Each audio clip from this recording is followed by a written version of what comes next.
we should already be online actually, but okay. Yes, we live. Welcome back to another episode of Exploring Happiness, where we talk about alternative lifestyle, freedom, and happiness. And then today, Anna's back. We will talk about self-care today when you're traveling with your kids in a van. You asked a question to Anna last time, where we had her on last week, where she gave us the five best tips when traveling in a van with kids for full time. Did I just say that? But anyway, so just to introduce Anna a little bit again, I'm Niki, by the way. Anna, welcome. Hi. Hi. She has two small kids and of course a husband, Papa Bear Philip. I could also be a wife. Could be. Wife. Could be. Yeah. But it's a husband. But it is a husband. And Anna has two small kids with Philip. Of course, now I'm forgetting him all the time. And Merle is 9 months old, and Anton is 3 years old. Yeah. Right. Mm-hmm. And like I said last week, Anna explained to us the 5 best tips to traveling with kids, what to think about, and you can always re-watch the episode both here and on YouTube. And so many of you were so excited about last week's episode. So we need to talk into this microphone. I feel like you're always back there. So you asked and wanted to know more, and we got an excellent question from Sophia, and she asked, "What do you do about self-care? Do you have alone time when you travel full time with 2 kids?" And I think we talked about this after the interview, and it's such a great question because now we've been together for 3 weeks, and I could of course I can see sometimes you have time for yourself, but I think a lot of people are worried about not having the time because they are not in daycare. You have them 24/7. Yeah. So Anna, and I know you prepared a little bit for this today, and thank you for being back. And should we just dive into it? Yeah, we just go into it. Yeah. Okay, first thing I want to say, it's actually pretty good to have your kids around you and not in daycare. It's something very special because you will never have this again. This is like a one-time or maybe a second-time opportunity if you have 2 kids. But when you stick to one, that's the time. And it's actually very special to stay with them as much, or to be with them as much as you can. Yeah. And it can be also very stressful when they go in daycare and then come back in the evening or late, and you had to work all day long and you feel stressed. And then that can also be very exhausting when you have only a few hours, and then these hours your kids want your entire attention, like everything, and that can also that can also be very stressful. I didn't thought about that, like, because you work all day and then you're tired already and you come back and you don't know what your kids have been through and what they don't know what you've been through. So yeah, that's an interesting point. Thank you for sharing that one. I love that one. Yeah. So then how do you do that while you travel and while your kids are around you all the time? Well, first thing is when if you have a baby and your baby sleeps, you should definitely get some sleep with your baby. Yeah. Don't clean, don't cook. This can do someone else, probably your partner or someone else if you stay with other people. Then you can also, what we do right now, we stay with Niki and Jens, so we have other people around us. That's also an option. And especially when you have older kids, like we have Anton, he's 3 years old, and he also plays with Jens and with Niki and stays in their camper van. So then we also have a bit time off, because then I can take off. Yeah, I can take time off because I can send Merle to Philip. I make sure that she is full, that she has eaten, and then he can take care of her very easily. It's not a problem at all. Yeah. And then it's my task to take this time for me and like be aware of myself, what I actually want or what I need. Because it's different. Sometimes you need to sleep, so you sleep, but sometimes you just maybe need to do some sports or yoga because you feel tensed in your body. Sometimes you only want to lay down or be in a hammock. Especially now because Merle just started wanting to learn to walk. So yeah. It's a lot of bending your back. Yeah. So then you definitely need to do some yoga. Or if you like to read a book, read a book. Just do something where you can relax and you feel better after you did this. For me, for example, I also like to go for a hike or for a walk, and we can do this together because we take our children on our back. Mm-hmm. So Merle is with me, Anton is with Philip. Anton can also walk if he wants. And then Philip and we can talk and chit-chat while walking. And I can relax during this time because I like talking with him. That's also something that we don't do, or we don't have so much time to do this. But the kids are busy with watching and observing. So we can talk and I can see what I like. I like to see things and to take pictures of that. So I can also do this. And usually after we did this, I feel much better. Okay. I feel like, we did something nice and beautiful. And then I'm like, yeah, okay, we can play again. Yeah. Let's do what you want. Okay, so that actually, that is interesting. Even though you are with the kids, but you take a walk, you feel more relaxed and because you do some of your passions like photography and walking. Exactly, that's the point. Yeah. Oh, interesting. And then another thing you can do is you go to interesting places like a river, for example, or a lake, and then they can just play with the stones and with the water. It's so easy, and you can sit beside them.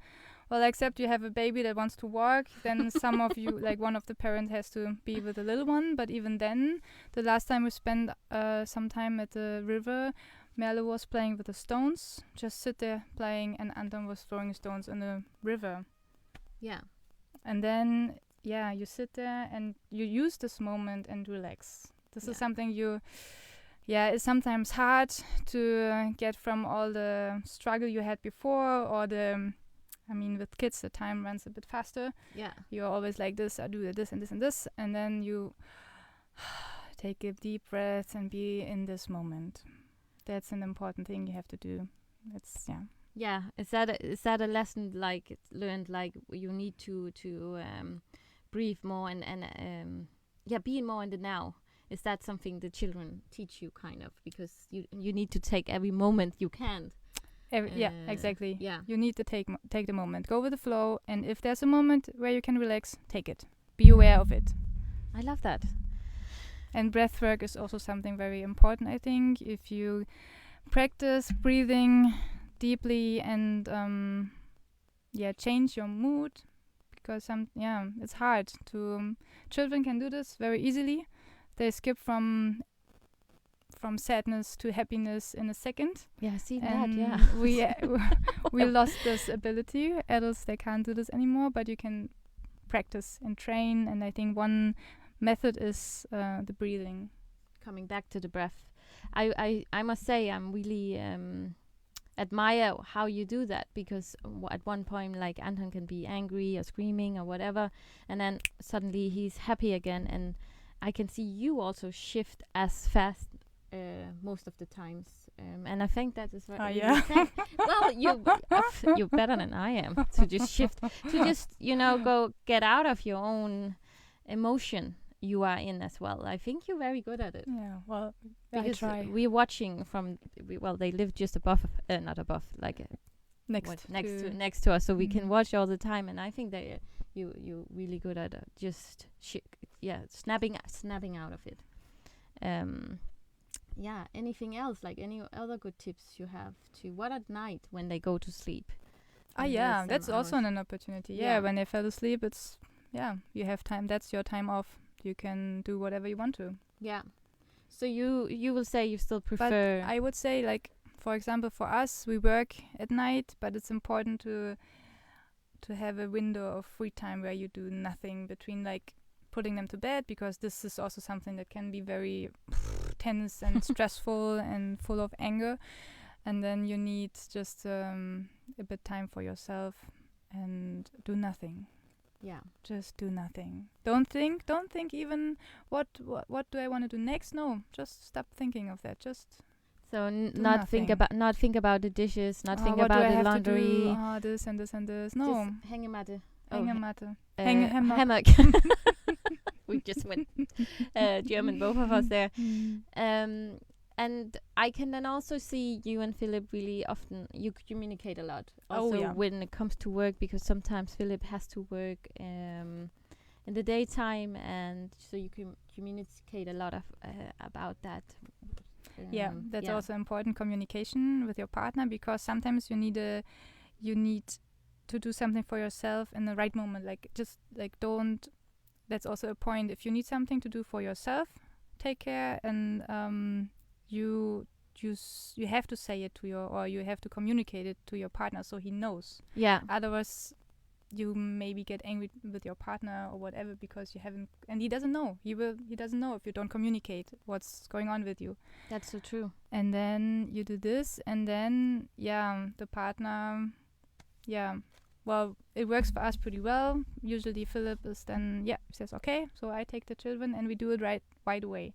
We don't wait for a good moment or for the right moment. We just do it then in the moment. So we do this, like if Philip needs to do something for himself, we also do it. He says, okay, I need this and this, and then I say, okay, I will finish that, and then I take care of the kids. Okay. Or I do it right away. I think we can learn a lot from that too, because I think many of us just think our partners know what we think and want, but they don't. So I think that it's just not only a good practice for you with kids, but in general, just letting your partners know, I need that, or I need a break, or whatever it could be. Yeah. And if you do this in front of your children, they also learn. Yeah. Because this is something. Yeah. Because that is also something I want to say why I have Anna on here, because she does. Anna, did I just say Anna?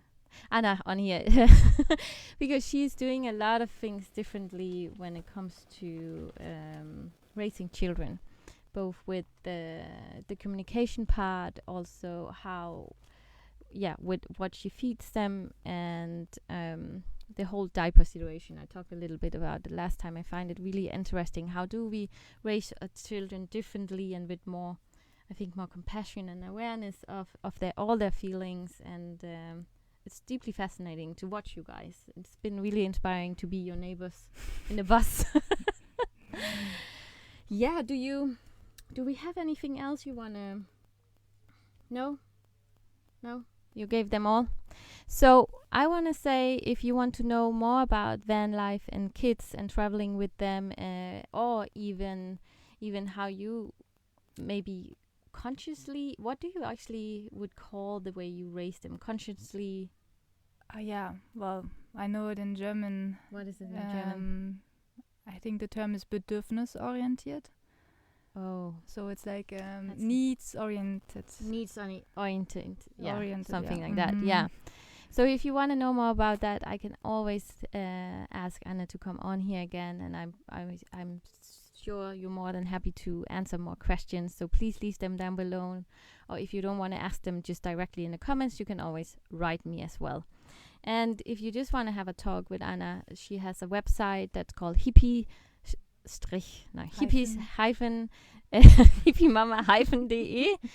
or you can find her on Instagram with the same name, hippiemama.de. .de. Yeah, .de. .de. Oh, I think I'm saying it in German now, don't I? Yeah. Oh my God. I'm half German. I can't help it. Sometimes it's been a mix-up situation here with the German and English. So I don't know. Can you give us a little recap then, how to take more care of yourself? Just like small points. Okay. Use the moment. Communicate. Find interesting spots to play. What else did we say? I think be aware of your needs as well, right? Be aware of your needs. Yeah. Be flexible. Flexible? Yeah. Be flexible. Yeah, and take the moment when it arrives. Like now, the neighbors has the kids. Like Anton is coming over here and plays with us, and maybe one of us has smell it and just go full in, enjoy it until they start crying. I think that was a great episode. Thank you so much for being here again, Anna. And We will be back with Exploring Happiness next week, Tuesday. And like I said, if you have any questions for us or want to know more about Anna, please always leave a comment for us. And yeah, thank you. And have a great weekend. We are having weekend now, even though it's just Thursday. We go to the beach. We're going to the beach. So thank you so much. Bye. Bye.